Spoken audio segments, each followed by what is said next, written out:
Hey everyone, and welcome back to another video. In this video, I'm going to be going over how long does the GoPro MAX2 battery last. Now, this video is going to be particularly useful for individuals. Let's say that you just got your GoPro MAX2 and you're wondering how long this is actually going to last while recording. Well, to simply put, you can expect around 60 to 90 minutes of recording in 360 degrees, 30 FPS modes. So while recording a 360 mode, this is going to last about 60 to 90 minutes.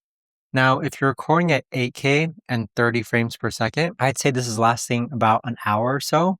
Definitely not 90 minutes just because it's a higher resolution. And if you're filming at 5.6K at 30 FPS, that is a lower resolution, so you'll probably reach closer to that 90-minute mark. But I'd say it's better to say, or safe to say, that with the GoPro Max 2, you'll probably get around 60 to 90 minutes of recording time that is continuous. So I hope this video helps you out. Let me know if you have any questions down below.